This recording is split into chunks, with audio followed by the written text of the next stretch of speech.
Today's story is about a guy who kept account.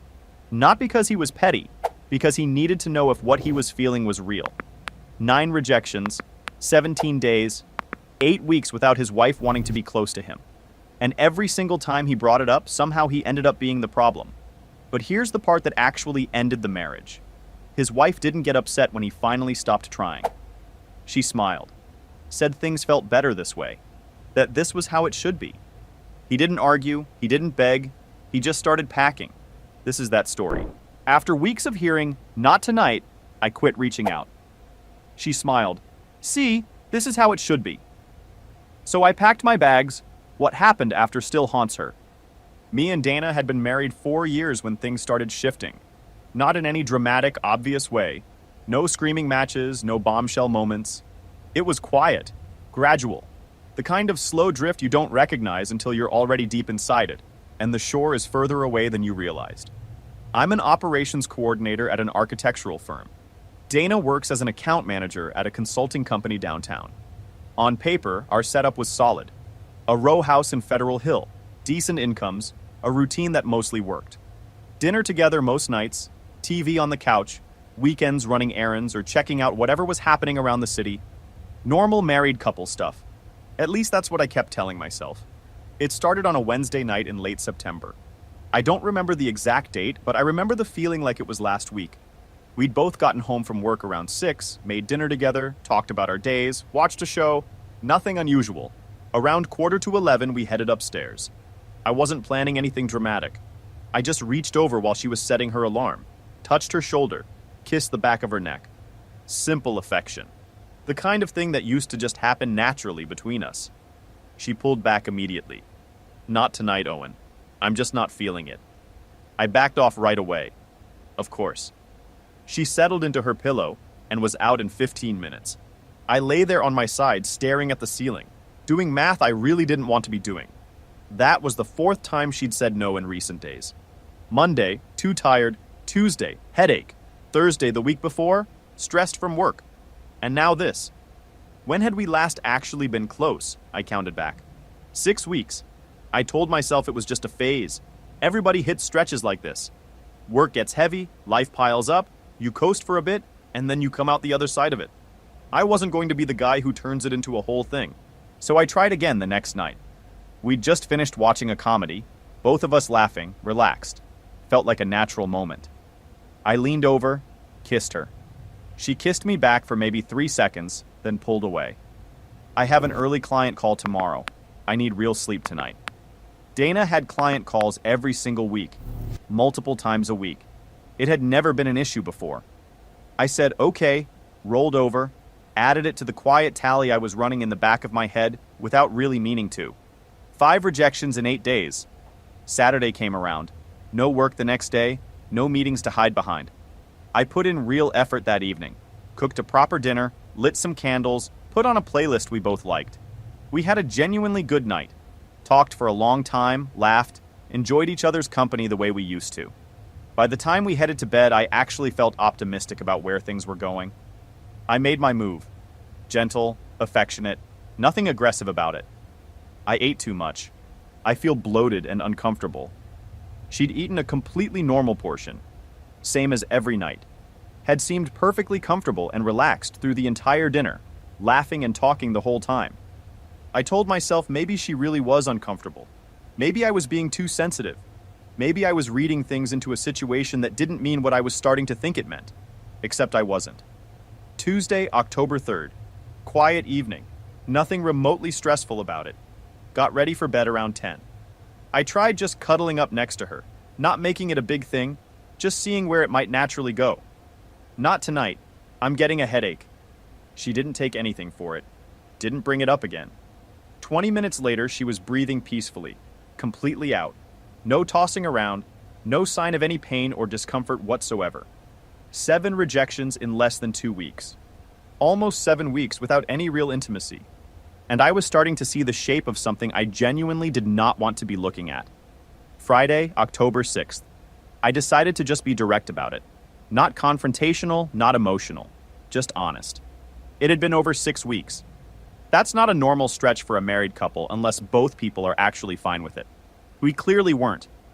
Dana, it's been a while. I miss being close to you. Can we just talk about this? I'm stressed with the campaign launch. The campaign had finished 3 weeks earlier. She'd told me it went great, that the client was thrilled with the results. I sat with that for a moment. A successfully completed project from nearly a month ago was still generating enough residual stress to keep her husband at arm's length. That was the excuse. But here's what got me more than the excuse itself. She didn't just brush it off and redirect the conversation. She made me feel guilty for bringing it up in the first place. Like I was making it into something. Like wanting to be close to my own wife after 6+ weeks was some kind of unreasonable ask. Sunday afternoon, October 8th, I tried a totally different approach. Spontaneous, playful during the day. We used to love lazy Sunday afternoons together. Early in the marriage, it was practically a standing tradition between us. Owen, seriously, it's the middle of the day. That's weird. Weird. She called something we used to genuinely enjoy together weird. Like I'd suggested something strange instead of something that used to make us both happy. I filed that away and didn't push it. Wednesday, October 11th. 8 weeks. I needed to know if there was something actually wrong that I was missing entirely. Dana, is there something going on? It's been almost 2 months. If there's a real problem here, I want to fix it. You're putting too much pressure on this. That's why I don't want to. My fault. I was creating pressure by wanting to be close to my wife after 8 weeks. I was the problem, not the 8 weeks of being turned away. Me. Thursday, October 12th. I tried being as low-key as possible. Didn't reference the timeline. Didn't frame it as anything. Just a casual, easy approach, like it was nothing at all. I'm exhausted. Can we please just sleep? She'd been up until 1 in the morning the previous night watching some show, but tonight she was exhausted. Saturday morning, October 14th. Both of us well-rested. A fresh start to the weekend. I haven't even had coffee yet. Way too early. So, 9:30 in the morning was too early. The middle of the day was weird. Nighttime, she was always too tired. There was apparently no acceptable window anymore. Not one she was willing to offer. That same night, we went out for dinner at a spot in Fells Point we both liked. Real date night energy. Both dressed up, trying to just be easy with each other. We had a good time. Talked, laughed, held hands across the table. For a little while, I actually thought something had shifted. We got home around 10. I tried one more time. Not tonight. Let's not force it. I said, okay, rolled to my side of the bed, and quietly, without any argument or scene, made a decision. I was done initiating. Done making the first move. If Dana wanted intimacy in this marriage, she was going to have to reach for it herself. Because I was finished putting myself out there to be turned down. 9 rejections over 17 days. Almost 8 weeks without any physical connection beyond the occasional hello or goodbye hug. And every single time I'd tried to address it, somehow I became the problem. Too demanding. Creating pressure. Making it weird. So I stopped. Completely. Pause for a second. And for the listeners, this is me jumping in, not the OP. I want you to notice what just happened. Owen didn't blow up. Didn't fire off a long, angry text at 2 in the morning. Didn't threaten to leave and then not follow through. He just quietly decided to stop trying. And that silence is the loudest thing a man can do in this situation. Most guys would have lost it by week 3. Owen made it to week 8 without folding. That kind of patience is rare. The problem is, Dana never noticed the patience at all. And she's about to show exactly how comfortable she is with him disappearing. Sunday, October 15th. I was pleasant, helpful around the house, normal as ever. We ran errands together, grabbed lunch, came home and watched a movie on the couch. Normal couple stuff in every way, except I kept my physical distance. No affectionate touches during the movie, no cuddling, no attempts at anything beyond just being in the same room. Dana didn't notice. She seemed completely comfortable with the new arrangement, like nothing had changed at all. Monday, Tuesday, Wednesday, same thing. We coexisted fine, talked about work, made plans for the upcoming weekend, figured out dinners. But I kept that wall up. Not cold, not visibly distant, just neutral. The way 2 roommates who got along well would share a space. She still didn't notice. Thursday night, we were watching TV on the couch. Dana put her feet in my lap, the way she always did when she was relaxed and comfortable. Normally, I would have rubbed her feet, let things gradually shift from there, tried to build some kind of connection out of the moment. This time, I just let them sit there in my lap. Didn't massage them. Didn't do anything. Just let them rest. She didn't react at all. Didn't look over. Didn't seem to register the difference. Just kept watching TV, completely at ease. That's when the picture really sharpened for me. She wanted me physically present in the room, but with zero expectation of connection attached to it. No effort from my side, no attempt at closeness, no ask for anything more than sharing the same couch at the end of the day. She didn't want a husband. She wanted a roommate who covered half the bills and didn't create complications. Sunday, October 22nd. We spent the whole day together. Brunch at a place she'd been wanting to try, a long walk along the inner harbor enjoying the fall weather, made dinner at home, watched a movie, a full day as a married couple. We held hands briefly while we were walking outside. That was it. That was the total physical affection for an entire day spent together. And Dana seemed genuinely happy with that. Relaxed, pleasant, content. I felt like I was living with someone who wore my wife's face, but had none of the things that had made her my wife in the first place. By Thursday, October 26th, I'd been running this quiet experiment for 2 full weeks. 2 weeks of zero initiation on my end. Zero response from hers.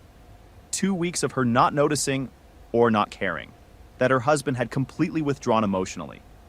I kept waiting for some moment where she'd reach for me, or ask if something was wrong, or show any sign at all that the absence registered. I kept thinking, surely at some point she has to notice that I've gone cold. Surely something trips a wire. Nothing. Not a word, not a glance, not a single moment where she paused and looked at me like something was off. She was completely at ease. That told me everything I needed to know before she even opened her mouth. We were in the kitchen cleaning up after dinner. Dana was in a noticeably good mood, humming to herself while loading the dishwasher. She started talking about a festival coming up in Federal Hill the following weekend, said we should go check it out. Light, easy, relaxed, happy. Then she said the thing that ended the marriage. You know, I feel like we've been getting along really well lately. I set down the plate I was holding. Yeah? What's different? I don't know. You just seem more relaxed, less tense. She was right. I was more relaxed, because I'd stopped caring, stopped hoping, stopped setting myself up for the same wall every single night, and then lying awake afterward wondering what I was doing wrong. It's nice. This is how it should be. I stood there and absorbed that. This is how it should be. A marriage where I don't reach for her, where I don't pursue her, don't push for connection, where I keep a pleasant, comfortable distance and never ask for anything that makes her uncomfortable. What do you mean? She actually smiled at me. A warm, genuine smile. When we're not all focused on that other stuff, we're actually good together. See? This is how it should be. That other stuff. She meant intimacy. She'd taken what's supposed to be a core part of marriage and reduced it down to that other stuff. The way you'd refer to something annoying and optional that you're glad to finally be rid of. And she was celebrating. Standing in our kitchen, humming, smiling, genuinely happy that I had apparently given up. I kept my face completely neutral. Yeah, I guess you're right. But inside, everything just locked into place. She didn't want a husband. She wanted a pleasant roommate who didn't make demands. And she believed I'd accepted that arrangement.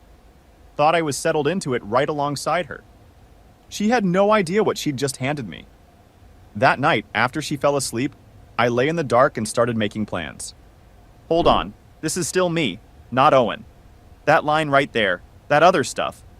She didn't say she was going through something difficult. Didn't say she needed more time.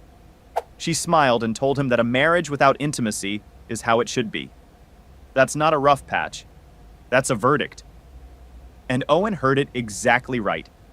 No overanalyzing, no convincing himself she must have meant something different. She handed him the truth on a plate, and he believed her. She celebrated one move too early. The exit strategy was already forming before she finished that sentence. The next day was Friday. I spent my lunch break calling around to a few divorce attorneys, found one who had an opening Monday afternoon. After work, I drove through Canton looking at available apartments. Found a furnished one-bedroom with a month-to-month lease, ready for immediate move-in. Scheduled a walkthrough for Saturday morning. Saturday, October 28th. I walked through the place. Small, nothing remarkable. But it was mine. A space where I wouldn't spend every night feeling like wanting normal human connection was some kind of character defect. I signed the lease that afternoon and told the landlord I'd move in Monday. Then I called my buddy Kyle and told him everything. He was floored. Couldn't believe it had gotten this far. But once I walked him through the full timeline, the rejections, the rotating excuses, and especially what Dana had said Thursday night in the kitchen, he got it fast. She actually said that? That she's happier when you stop trying? That's cold, man. What are you going to do? I'm leaving Sunday. Sunday? Don't you think you should talk to her first? I'm going to talk to her right before I leave. That evening, while Dana was out with friends, I packed 2 suitcases. Enough clothes for a couple weeks. Loaded them quietly into the trunk of my car. Came back inside and waited. Sunday morning, October 29th. The day everything ended. Dana slept in, came downstairs around 10 in her pajamas, completely relaxed, made herself coffee, and started scrolling her phone at the kitchen table.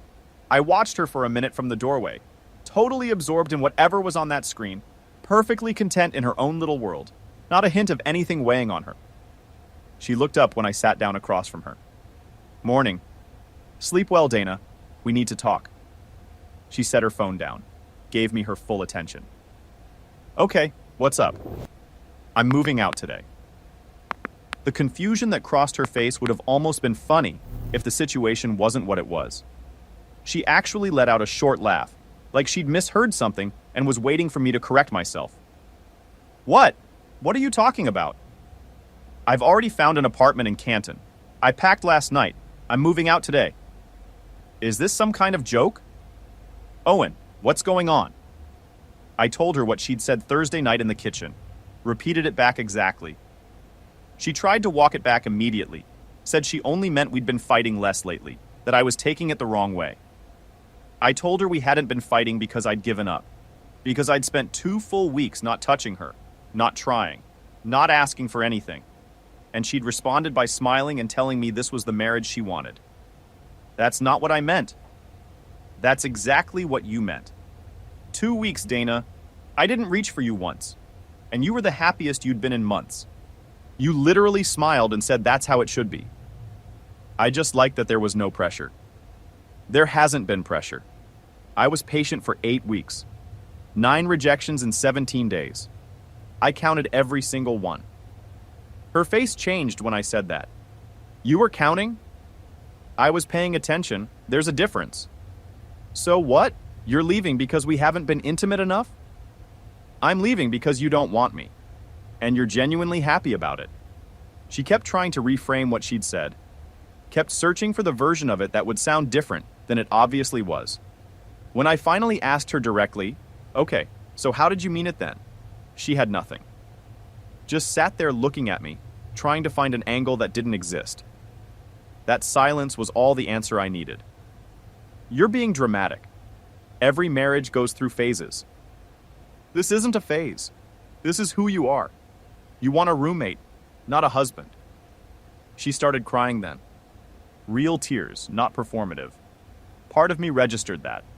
But I'd spent too many nights after being turned away wondering what was wrong with me. I'd already done my grieving for this marriage. Her tears now didn't move anything. We can fix this. Fix what? You don't think anything is broken. You were happy. You said so yourself. I'm not happy with you leaving. But you were happy with me giving up. Those aren't the same thing. She asked if we could just sit down and really talk it through. I told her we were talking right now, and she still hadn't said she actually wanted me. That she was upset I was leaving, not upset that she'd spent 2 months shutting me out. The silence that followed confirmed everything. She couldn't say it. Couldn't even come close to saying it. She didn't want what she'd been rejecting for months. She just didn't want the inconvenience of dealing with the fallout of me being gone. I got up from the table. I'll be back this week for the rest of my things. Owen, wait. I've waited long enough. 8 weeks, 9 rejections, 2 weeks of you not noticing I'd completely checked out. I'm done, Dana. I walked out, got in my car with the suitcases in the trunk, and drove to Canton. 3 miles from the woman I'd married. But it felt like a completely different universe already. Okay, stop. This part matters and I don't want it to slide by. He didn't leave in a rage. Didn't do the thing where you threaten to go and then stick around waiting to be talked out of it. He had one calm, honest conversation, gave her the exact reason, and then walked out. No ultimatums, no dramatic exit speech. Just, you told me this is how it should be, so I made it permanent. That's the move.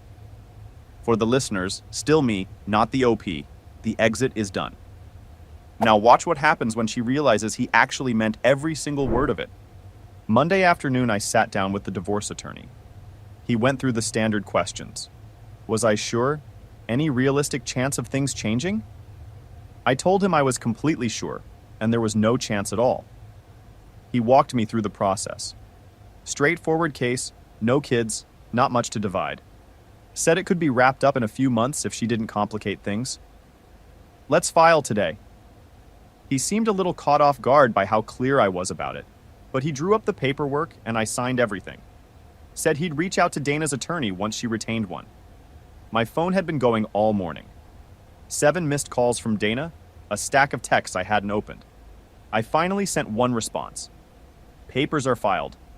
Attorney will contact you. Tuesday, she showed up at my office. The front desk called my extension, said my wife was downstairs asking to see me. I went down more out of genuine curiosity than anything else. She looked rough, eyes red and swollen, clearly hadn't slept at all. I felt something small and distant pull for a second.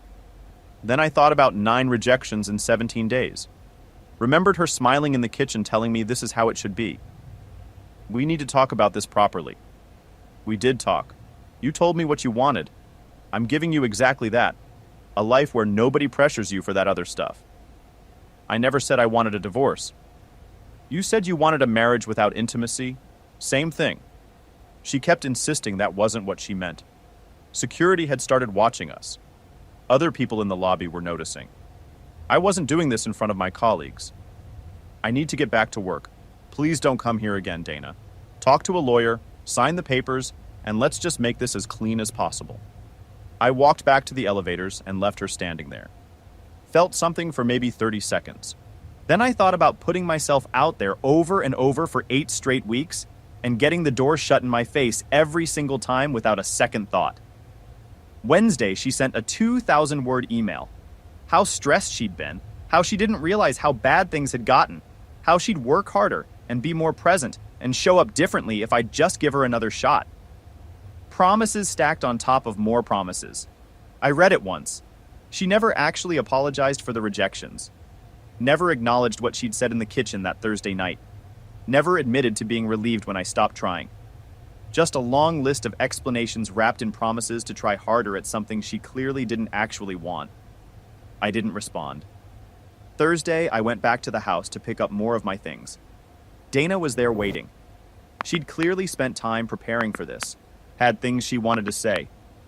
Did you read my email? I did. I'm still leaving. You're not even willing to try? Not even going to work on this at all? I tried for 8 weeks, Dana.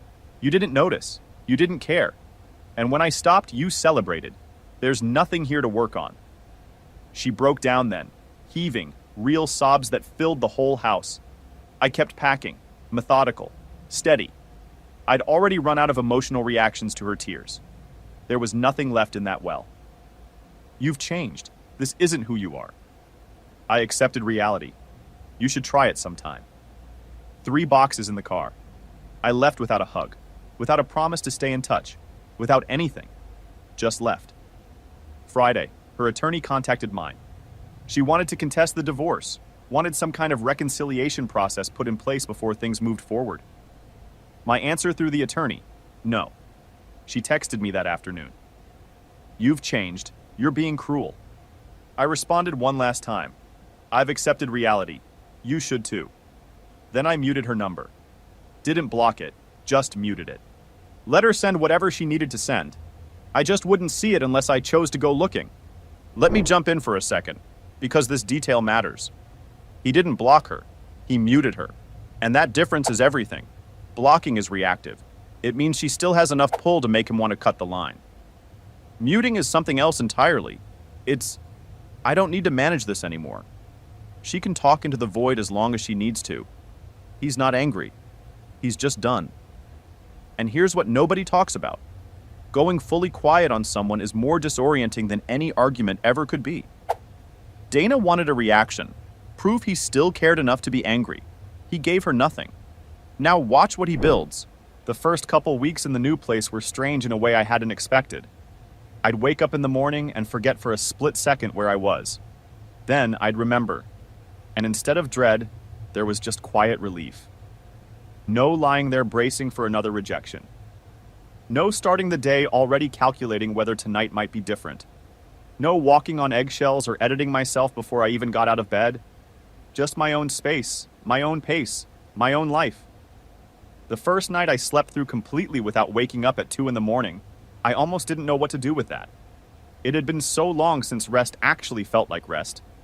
My whole body had been on low-level alert for months, without me fully realizing it. Sleeping in a place where there was nothing to dread apparently makes a serious difference. I threw myself into work. Got a promotion about a month in.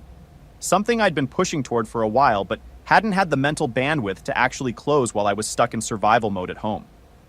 Started going to the gym regularly again, which I'd completely let slide during the last stretch of the marriage.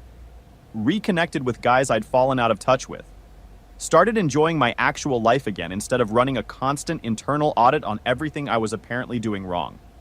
Kyle kept me loosely posted on what Dana was up to, even though I never asked. She'd started seeing someone not long after I moved out. Met him through her professional circle. She was posting a lot on social media. New beginnings, fresh starts, turning pages, all that. I scrolled past it once by accident and felt genuinely nothing about it. No jealousy, no satisfaction, not even much curiosity. I had genuinely, cleanly moved on. It surprised me, honestly. I'd expected it to sting at least a little. It didn't. That indifference was its own kind of confirmation that I'd made the right call. 3 months later, in February, the divorce was finalized. Quick and clean, exactly like the attorney had said. We split what little there was to divide. She kept the house. I kept my car and my peace of mind. Kyle texted me the day it was official. "You okay, man?" Better than I've been in a year. And I meant every word of it. The relief was something I couldn't have fully described to anyone who hadn't been sitting in that exact situation. In April, I met Layla at an industry event through work connections. She was in project design, sharp, genuinely funny, and one of those rare people who's actually present in a conversation instead of just waiting for a gap to fill. We got into a real back and forth about a challenge that kept coming up in both our fields and ended up talking for almost 2 hours without either of us noticing the time. She asked for my number before we left. I gave it to her. We went out the following weekend. The difference was obvious from the first hour. Layla was engaged, asked real questions, actually listened to the answers, followed up on things I'd mentioned 15 minutes earlier. When we said goodnight, she leaned into it and made it completely clear she was into it. No pulling back, no excuse about an early morning, no making me feel like I'd overstepped by wanting a decent goodnight kiss. Second date, she invited me back to her place. No games, no ambiguity, just 2 people who were actually into each other acting like it. Lying there afterward, I realized what I'd actually been missing. Not just the obvious part, but the feeling of being genuinely wanted, of someone choosing you on purpose, clearly, without hesitation, without making it feel like a negotiation or a favor. I'd been missing that for long enough that I'd quietly started to wonder if the problem was me. It wasn't me. We kept seeing each other. Nothing too serious at first, just genuinely enjoying the time together. But it grew into something real faster than either of us probably expected. Layla was affectionate, showed up, made time even when her schedule was packed. Chose me in the small everyday ways and in the bigger ones when it mattered. July. Kyle and I met up at a coffee spot in Fells Point to catch up properly. We were about halfway into it when he got a look on his face. "Dude, you're not going to believe this." "What?" "Dana reached out to me last week, asked how you were doing." I wasn't particularly concerned. "And?" I told her you were seeing someone. She completely fell apart. What do you mean, fell apart? Started asking if it was serious. I said it seemed like it. She started crying right there. She said, he looked at his phone. She said, he never fought for us. He just gave up. I laughed at that. Genuinely. I fought for 8 weeks. She didn't notice. That's exactly what I told her, Kyle said. She'd apparently said she would have come around eventually. Eventually after what? A year? 2? That's what I asked. She didn't have an answer. He took a sip of his coffee. She also said the thing that bothers her most is how happy you seem now. I am happy, genuinely. She's been posting too. Passive-aggressive stuff about exes who move on too fast. In her mind, you were supposed to wait around, keep proving how much you wanted her by accepting whatever she gave you. And here's the other thing. She's been dating since that first guy, but nothing's sticking. She tells people they're not present enough, too distant. They keep their emotional distance and won't commit. I sat back and let that sink in. She was experiencing exactly what she'd put me through. She posts about quality time and presence and all the things she never gave you, Kyle said. The universe has a sense of humor. Late July. Layla and I were walking along the inner harbor on a Saturday afternoon, holding hands, laughing about something completely stupid, totally in our own world. That's when I spotted her. Dana, maybe 20 feet away, standing completely still, staring at us. Layla noticed my expression change. You okay? Yeah, just someone I used to know.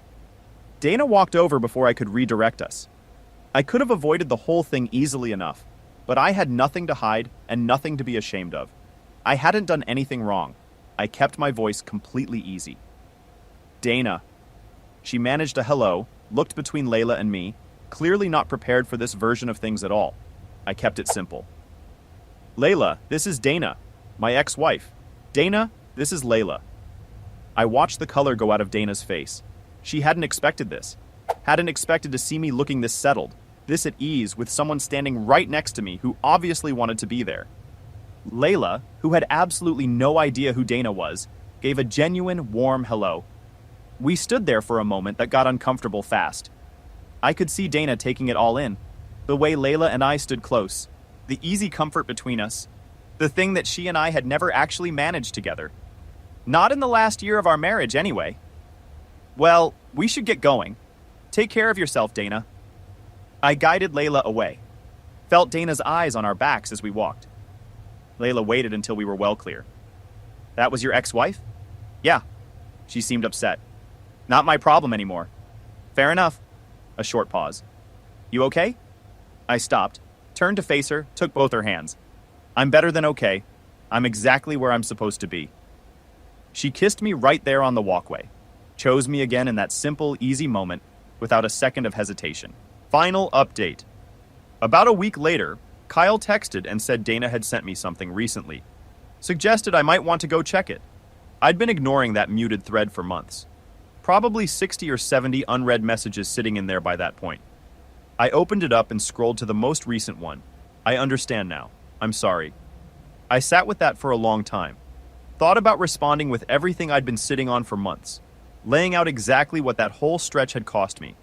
How many nights I'd spent staring at the ceiling, wondering what was wrong with me. How far the constant rejection had worn into something I couldn't easily name. Instead, I typed one sentence. I hope you find what you're looking for. Her response came back almost immediately. I had it. I just didn't realize until it was gone. I read it twice, felt absolutely nothing. No satisfaction, no anger, no vindication. Just nothing at all. She'd figured it out on the wrong side of too late. That was her thing to carry now, not mine.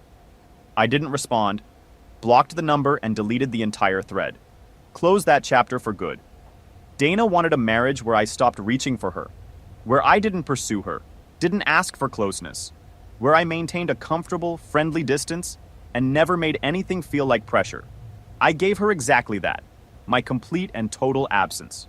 She celebrated when I stopped trying, smiled in our kitchen, and told me this is how it should be. So I made it permanent, gave her all the space she wanted. Turns out she'd never actually done the math on what that looked like long term. She had a man who wanted nothing more than to connect with her, who wanted to build something real, who kept trying for 8 solid weeks before quietly accepting what she was showing him. She made him feel like having completely normal human needs was a burden, chose comfortable avoidance over honesty, and now she gets to scroll through other people's lives and sit with that choice. The painful part, the part she probably can't fully admit to herself, is that nothing was actually wrong with the marriage. Nothing external broke it. No affair, no disaster, no falling out of love in some obvious way. She just stopped wanting to be close to her own husband, made him feel wrong for wanting that back, and then was genuinely surprised when he eventually believed her. She had her chances, 9 of them technically, across 17 days. Every single time she said no, then smiled when I finally stopped asking. So I gave her what she wanted, a life without me in it. What do you guys think? At what point would you have walked? And have you ever been on either side of something like this without fully realizing what was happening? Drop it in the comments. Dana got exactly what she asked for. A calm husband who stopped reaching, stopped trying, stopped making anything feel like pressure. She just never thought through the fine print. That version of the marriage eventually walks out the front door. The second she smiled and called intimacy that other stuff, the marriage was over. She just didn't know it yet. Owen didn't yell, didn't beg, didn't negotiate with someone who'd already made up her mind. He paid attention, made a plan, and gave her the silence she'd been asking for. Permanently. Drop a like and subscribe if this one hit close, and leave your take below. At what point was he right to walk? What would you do if your girlfriend sat you down like she was running a board meeting and told you that you weren't enough? That you were too comfortable, too soft, basically a human couch? Most guys would spiral, beg, try to fix things. Not this guy. He walked out with his dignity intact, took the plant she never watered, and figured that was it. Except it wasn't. Her own mother called him up a few days later, not to apologize, not to check in, to set him up with the younger sister. And the younger sister? She actually appreciated everything the ex threw away. This one is a slow burn, and the payoff is unreal. Let's get into it. Ex dumped me, but her mom set me up with her younger sister, and now she is fuming. So, my girlfriend Nadine broke up with me on a Tuesday night at her kitchen table. No build-up, no big fight the week before, no dramatic event that set it off. Just a regular Tuesday where I thought we were going to eat leftovers and maybe watch something together. And instead, she was sitting across from me with her laptop open, a glass of water centered perfectly on a coaster, and this expression on her face like she was about to deliver bad news to a shareholder. A little context. Nadine and I had been together for 3 years. She worked in corporate finance at a big firm downtown. The type of woman who color-coded her calendar and talked about quarterly goals during brunch. I'm an operations analyst at a consulting firm. Good job, stable income, nothing flashy. We met at a friend's gathering, hit it off, moved in together after about a year. I thought we were solid. We had routines, inside jokes, a plant on the windowsill that I watered every morning. Normal relationship stuff. The kind of thing that feels boring from the outside until you don't have it anymore. I should have known from the way the room felt when I walked in that night. No music playing. No TV on in the background. Just silence and overhead lighting, which is never a good sign in any relationship. She adjusted her glasses, folded her hands on the table, and took one of those slow breaths that people take before they say something they've rehearsed in the mirror. Then she spoke in what I can only describe as her business voice. The one she used on conference calls when she was about to tell someone their project got cut from the budget. She said she'd been evaluating our situation and that we were no longer aligned in goals. Our situation, not our relationship. Not us. Our situation. Like I was a quarterly report that came back with a negative outlook. I asked her if she was breaking up with me or giving me a performance review. She told me not to be dramatic, called us adults, which is a pretty wild thing to say to someone who's currently watching his entire life get reorganized over a glass of water on a weeknight with no warning. Then she laid it all out. She was focused on career, ambition, and growth. She had timelines. A 5-year plan that apparently didn't include me anymore.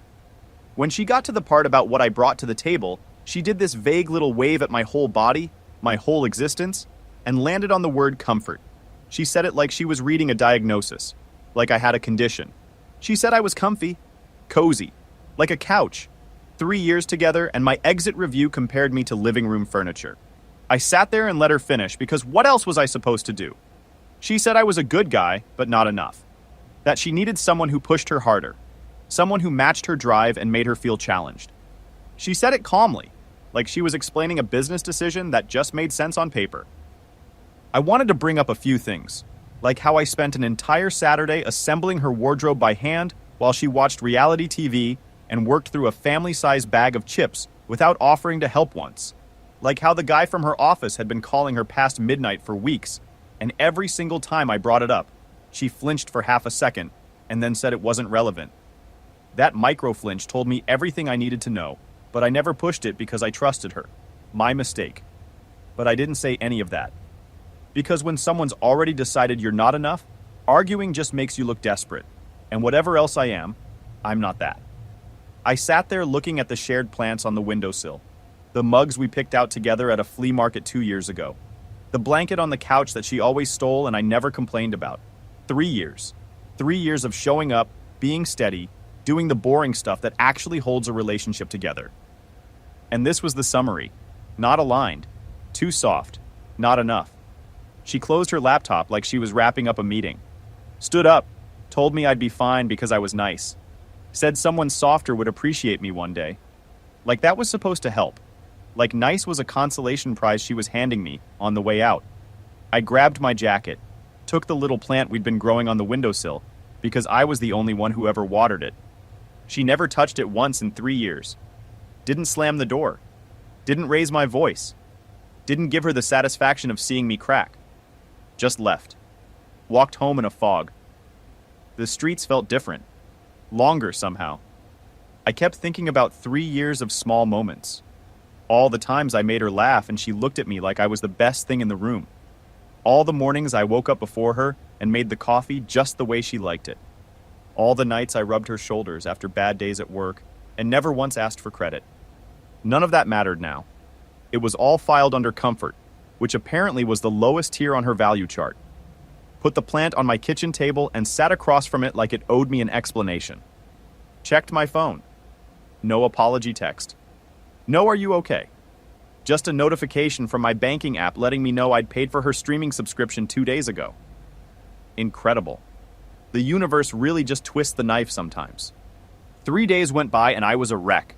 Barely ate. Slept in short bursts that never lasted more than a couple hours. Kept replaying her greatest hits in my head on an endless loop. Not aligned, too comfortable, not enough. Every time I started feeling like maybe I could pull myself together, my brain would cue up another clip, and I'd be right back at that kitchen table getting professionally evaluated out of my own relationship. I went to work, did my job, came home, stared at the plant. That was the whole routine. I work as an operations analyst at a consulting firm, so I'm used to order and systems. I like when things make sense, but there's no spreadsheet for processing the fact that the woman you spent 3 years with thinks you're equivalent to a piece of furniture. There's no workflow for that. You just sit there and absorb it. The hardest part wasn't the breakup itself.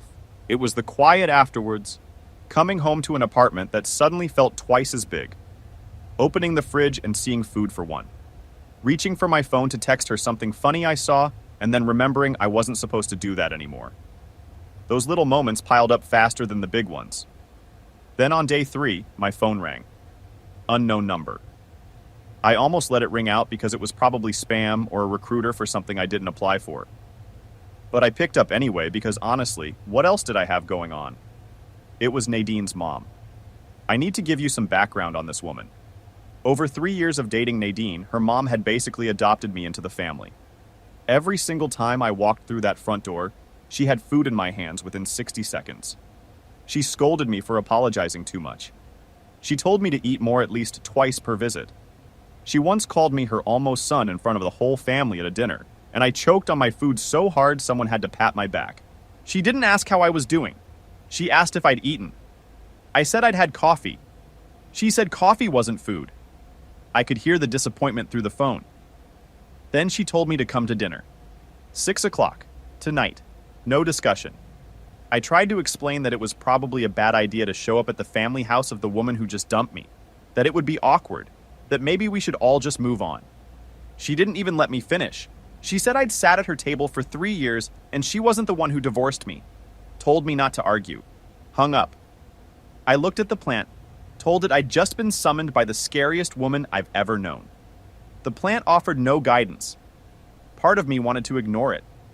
Just let the whole family fade out of my life the way Nadine clearly wanted. But this woman had fed me, scolded me, and told me I was too skinny every single week for 3 years. You don't just ghost someone like that, especially when she has your number and zero problems using it. I showed up at 5 minutes to 6 because that woman genuinely scared me more than any boss I'd ever had. She opened the front door in what felt like half a second, grabbed my wrist, and pulled me inside like I was late for an emergency. First words out of her mouth were that I looked skinny. I told her I'd lost about 3 days of emotional stability and maybe some water weight. She ignored that entirely and shoved a plate into my hands before I could even get my shoes off. The house smelled exactly the way it always did. Something baking in the oven. Spices I couldn't name but recognized on instinct after 3 years of being fed at that table. Memories hit from every angle. The couch where Nadine and I used to sit. The mug I always drank from. The hallway where her family photos hung. But Nadine herself wasn't home. Small mercy. Pause for a second here. This is me jumping in, not the OP. I need you to appreciate what this mom is doing. Her daughter dumps a solid dude who showed up for 3 years straight, and her response isn't to stay out of it. It's to call him, demand he come over, feed him, and refuse to let the breakup erase him from the family. She isn't meddling. She's running a full operation. She looked at what Nadine threw away and said, "Nope, somebody in this house is going to keep this one." I respect the vision completely. Now watch what she does next. Dinner and a guest. Her mom sat across from me while I ate and watched me like she was conducting some kind of soul-level evaluation. Every bite was being noted. I tried to acknowledge the awkwardness. She waved it away like I'd said something irrelevant. Said Nadine told her everything. Said her daughter dumped me like a bad stock. Then she called her own daughter stupid. Not in a hateful way. More like a professor who's watched a talented student waste potential for the 100th time and is finally done being polite about it. I tried defending Nadine. It was instinct. 3 years with someone, and you still protect them even when they've hurt you. I said maybe she was right, and I really was holding her back. Her mom made a sound like I'd personally insulted her cooking and her ancestry in one sentence. She said if anything, I was the only thing keeping Nadine grounded. That without me steadying things behind the scenes, Nadine would have burned out or blown up her own career a long time ago. She said Nadine was smart, but too clever to be wise. That some people only learn the value of stability when they're standing in the wreckage of their own chaos. That line landed somewhere deep and didn't come back out. Then she went quiet, looked right at me with this expression that was warm but calculated, like she'd been building to something all night. And she said she still believed I belonged in this family, just not with Nadine. Before my brain could even begin to process that sentence, the front door opened. Shoes hitting the floor in the hallway. A voice calling out that was bright and warm and completely different from Nadine's boardroom energy. And then Lena walked in. Nadine's younger sister. I hadn't seen her in about 3 years. Last time was at a family cookout right after Nadine and I started dating. She'd been in college then, quiet, mostly in the background. Now she was standing in the kitchen doorway looking confused and amused in equal measure, trying to figure out why her sister's ex was eating her mom's cooking at their kitchen table. Her mom smiled like someone who had just played a move 3 turns ahead in chess. Said I wasn't a guest. Said I was almost family. I nearly choked for the second time in this woman's house. Lena shook my hand. Firm grip, easy smile. She said she remembered me. Said I used to fix their Wi-Fi and carry all the grocery bags in one trip like it was a personal challenge. I told her, yeah, that tracked. I am unreasonably committed to the one-trip grocery carry. It's a principle at this point. She sat down at the table like it was the most natural thing in the world. Didn't make it weird. Didn't act like I was some leftover from her sister's life that needed to be dealt with. Just sat, grabbed a plate, and started talking to me like I belonged there. Dinner happened. Extra plates appeared out of nowhere, because in this house, food materializes the second anyone sits down. Lena ended up next to me and we talked about nothing important.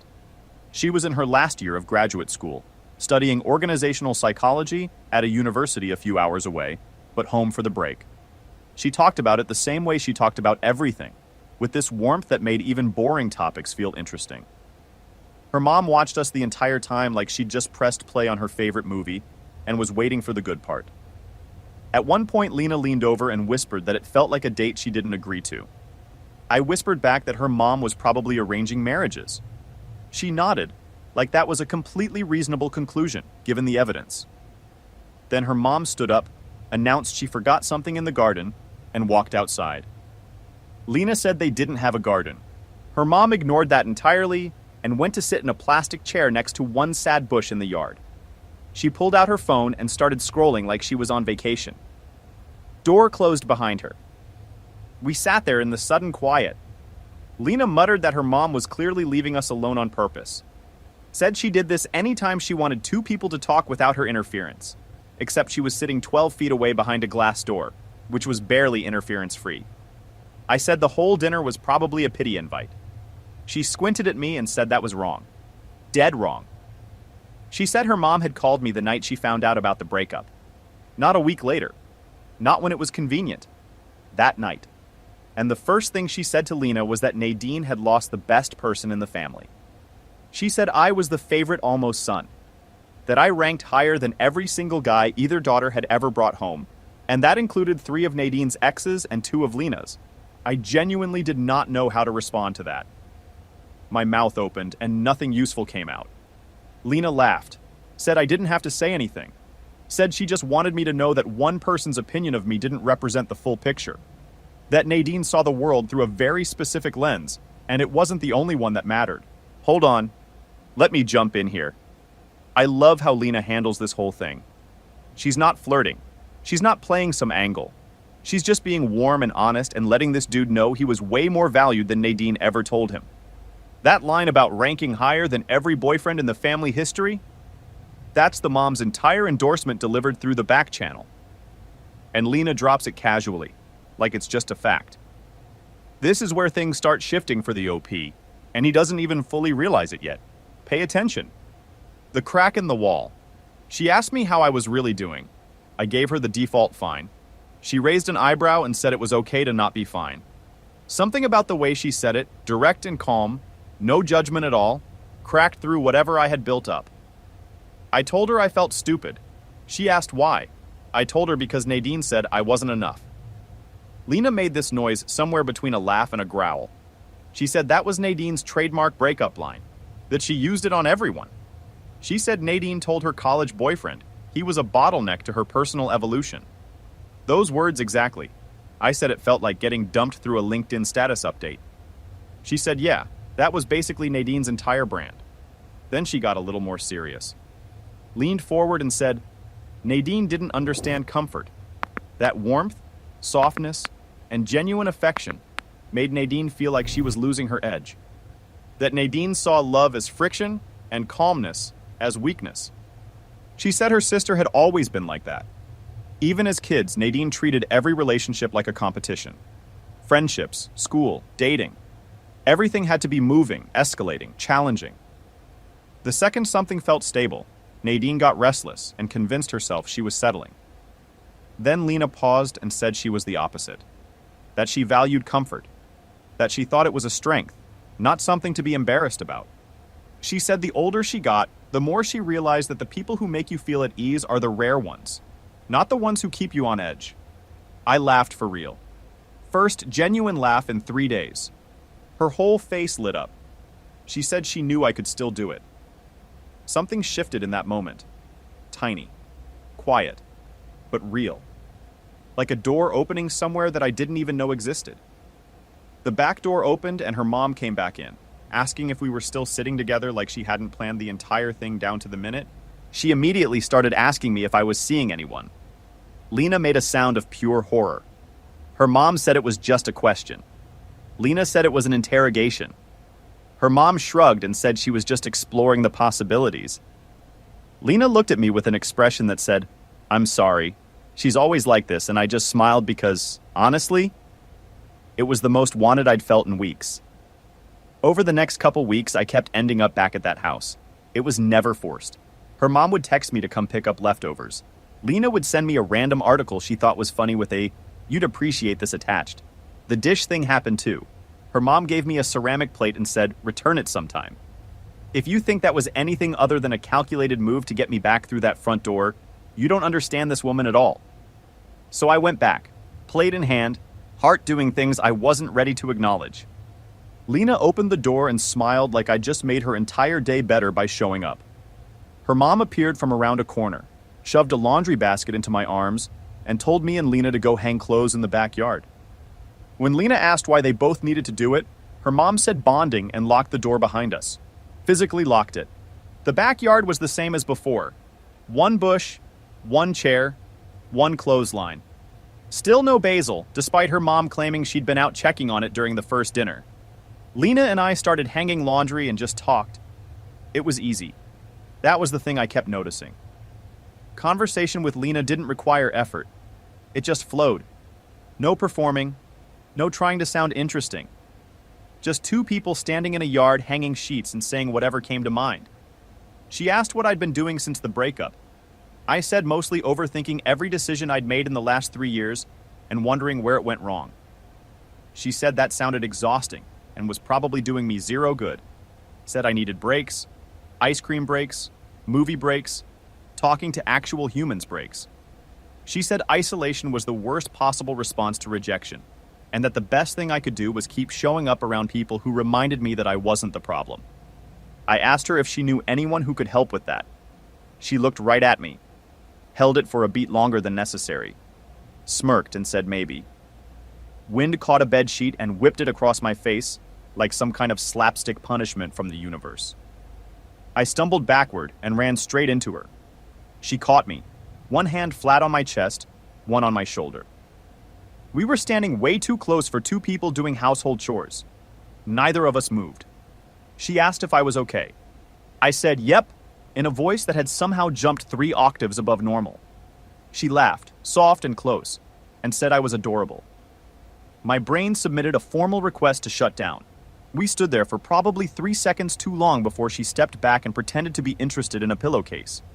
I pretended to be interested in a clothespin. Neither of us was fooling anyone. Nadine showed up at the house once during this stretch. Walked into the kitchen while I was standing at the stove in an apron next to Lena, their mom humming in the background like the soundtrack to her own personal movie. Nadine stopped in the doorway and just stared. Asked why I was wearing an apron. Her mom said so I wouldn't get dirty, and that I was precious. Nadine opened her mouth to say something, and her mom cut her off cold. Said Nadine lost her rights. The kitchen went dead silent for about 2 seconds, and then Lena very casually went back to stirring. Then Lena reached past me for a spice jar and we bumped hips. Nothing dramatic, just contact. But Nadine's head snapped toward us like she'd heard a gunshot. She watched Lena wipe a smudge off my cheek with her thumb. Watched the way we moved around each other at the counter, like it was choreographed. She said we looked very comfortable together, and she said comfortable like it was an accusation. Lena didn't hesitate for even a second. She said comfort wasn't a bad thing, that some people actually liked it. Clean hit, center mass. Nadine left the kitchen without another word. I stood there stirring soup and trying to act like my heart wasn't going about 150 beats per minute. A few days later, their mom signed us up for a cooking class. I still don't know how she enrolled 2 adults without their knowledge or consent.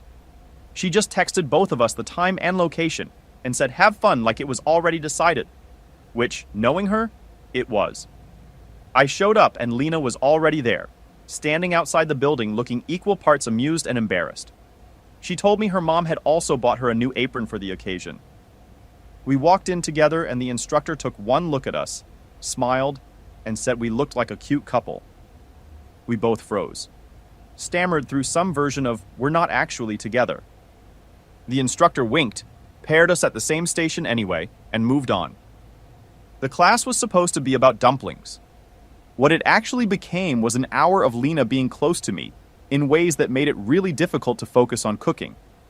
She corrected my knife grip from behind, hand over mine, shoulder pressed against my arm. She leaned across me to grab ingredients, and I could feel her breath on my neck. The instructor passed by, watched us for a few seconds, and announced to the room that we had great chemistry. I fumbled a dumpling so badly it looked like modern art. Lena laughed so hard she had to put the knife down. We made the ugliest dumplings the class had ever seen. The instructor was polite about it. Lena was not. She held one up and said it looked like it had given up on life. I said it was going through something. She said it looked like us 2 weeks ago.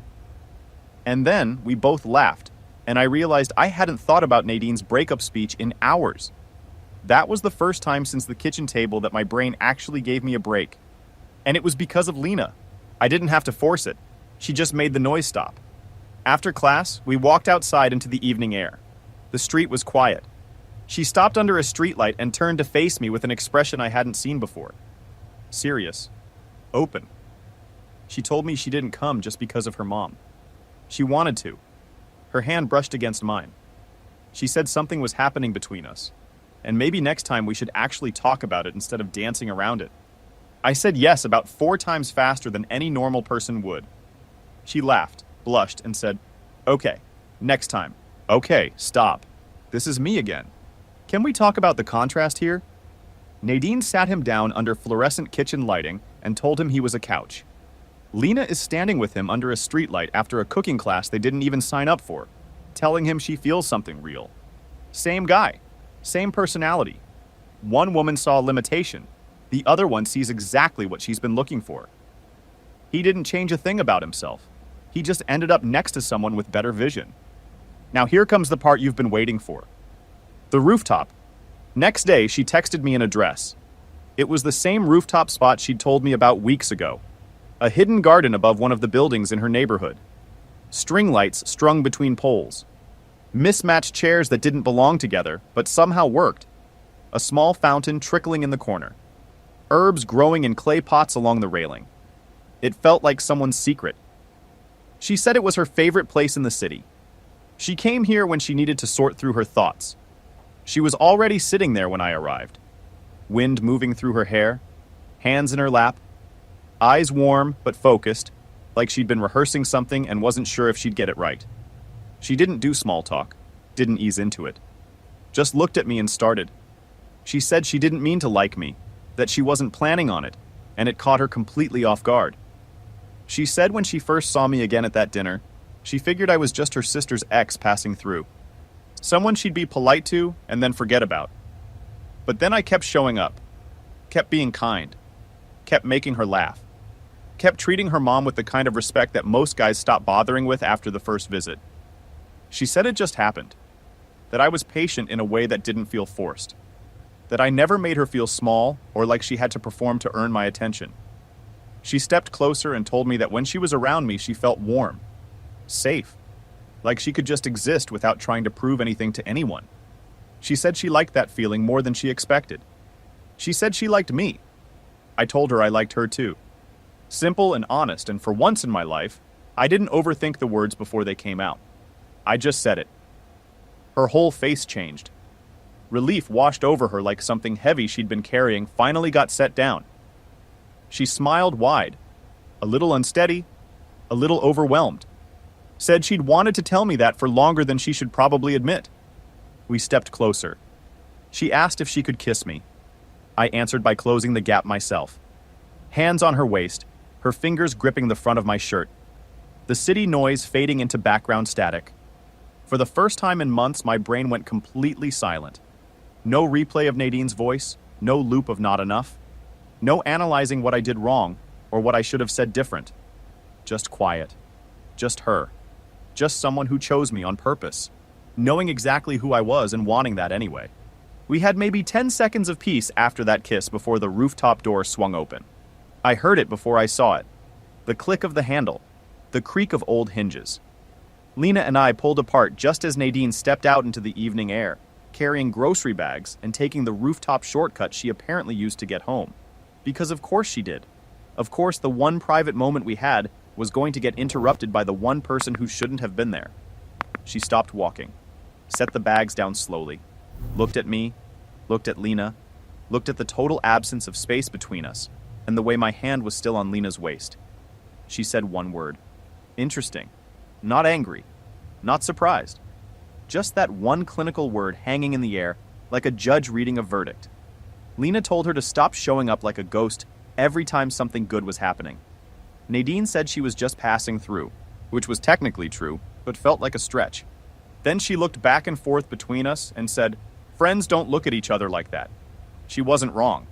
We weren't even remotely pulling off the Just Friends act. The evidence was overwhelming. Lena didn't flinch. She didn't apologize. She didn't scramble for an excuse or try to minimize what Nadine was seeing. She squared up, looked her sister dead in the face, and said, "Yes, this is real." I braced myself. 3 years with Nadine taught me that any kind of confrontation ended in a full detonation. She ran hot. She ran loud. And she especially ran possessive, even over things she'd already thrown away. But the explosion didn't come. She looked at both of us for a long stretch. Something shifted behind her eyes, like she was recalculating a spreadsheet, and the numbers finally made sense. Then she sighed and said, "Fine. He's good.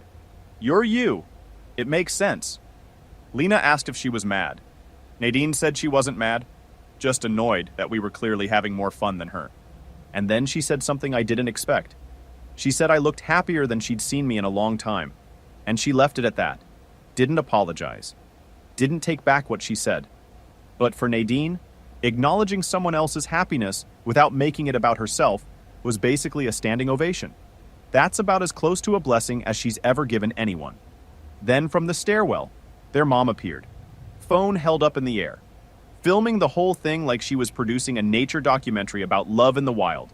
She announced to absolutely no one in particular that she knew it. That love wins. That she'd been right all along. She grabbed both me and Lena into a hug so tight, I genuinely felt something in my ribcage shift position. She called us her favorite couple. Nadine pointed out, with visible exhaustion, that she was literally standing right there. Her mom looked at her without a shred of guilt and said, "Nadine lost her boyfriend privileges when she broke up with me. That the sister gets him now. Official ruling. No appeals." Nadine just stood there with the expression of someone who lost an argument she didn't know was happening, in a court she didn't know existed, with a judge who was clearly biased. Lena bit her lip trying not to laugh. I grabbed the railing behind me because I was about 2 seconds from passing out from everything hitting at once. Final update! Later that night, Lena walked me to the front door. The house was quiet. Her mom had finally stopped hovering, though I'm pretty sure she was watching from a window somewhere. Lena took my hand and said our first official date should probably happen somewhere that wasn't her mother's kitchen or backyard. I agreed completely. She said she wanted to take me somewhere new, somewhere that was just ours. Not her mom's setup, not her sister's rooftop shortcut, just us. She kissed me one more time at the doorstep. Slow and deliberate, like she was making a point that this wasn't accidental and never had been. I walked home the same route I took the night Nadine ended things. Same streets, same sidewalks, same quiet city at night. But I was different in a way I couldn't even fully explain yet. My chest didn't feel heavy. My head wasn't replaying old arguments. I wasn't spiraling or second-guessing or wondering what I should have done differently. I was just walking home from a good night with a good person, and that was enough. I'm not the backup plan. I'm not too comfortable. I'm not a couch. I'm the exact same guy I've always been. Nadine looked at me and saw a limitation. Lena looked at me and saw what she'd been waiting for. Their mom saw it before either of them did and decided to make it happen herself. 3 women. Same household. Completely different conclusions about the same person. Sometimes you don't get the revenge fantasy where the ex comes crawling back, begging for a second chance. Sometimes you get something quieter and way better. You get chosen on purpose by someone who genuinely wants what you bring to the table. You get a family that flat out refuses to let you walk away. And you get a future mother-in-law who was working behind the scenes for your happiness before you even realized it was possible. So, yeah, I got dumped for being too comfortable. And the woman who actually values comfort found me anyway? Life's funny like that. Would you date your ex's sibling if the whole family was on board with it? Or is that a line you'd never cross no matter how good the connection was? Let me know in the comments. I'm genuinely curious where people land on this one. Wait, before we close it out, Let me add one thing. I know some of you are thinking this is messy. Dating the sister, the mom, orchestrating the whole thing, the overlapping family dynamics. On paper, sure, it's complicated. But think about what actually happened.